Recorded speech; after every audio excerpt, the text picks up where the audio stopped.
You grew up studying rooms before you studied science, learning that adults rewarded the child who looked certain. In every hallway, ordinary people seemed to split into two groups, the average and the exceptional.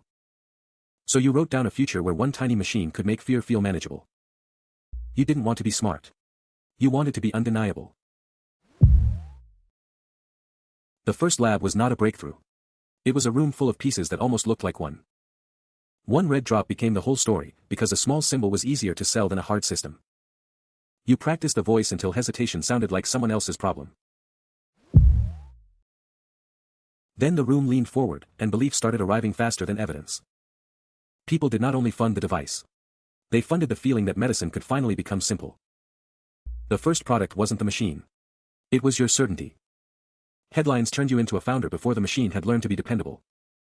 Soon the promise had storefronts, waiting rooms, and strangers who wanted the miracle to be true. Behind the wall, the machine still stalled, still drifted, still needed help it was not supposed to need. At night, the gap between the pitch deck and the lab bench became impossible to ignore.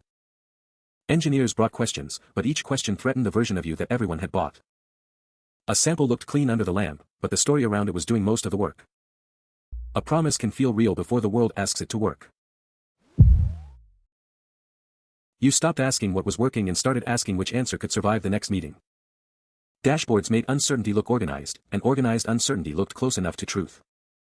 In the mirror, you learned that a calm face could cover a trembling system. Before every meeting, you put the smile back on like part of the uniform. Doubt waited outside the door, and you began treating it like an enemy instead of a warning. Inside the room, every hesitation had to be managed before it became contagious. Notes piled up, not as facts to solve, but as fires to hide from the next visitor.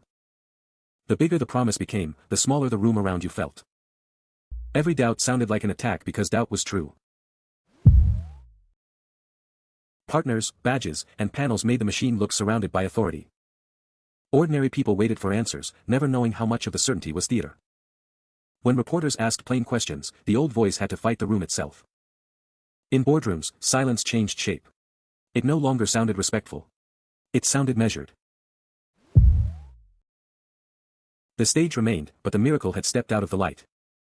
From a distance, the story became evidence, and evidence did not care how certain you sounded.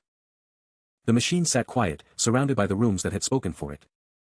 What was left was not the genius costume, but the person who had hidden inside it. You returned to the notebook and saw that the first invention had been a version of yourself. And when the room stopped believing, the voice that built the miracle finally had nowhere to go. When the room stopped believing, the voice had nothing to hold.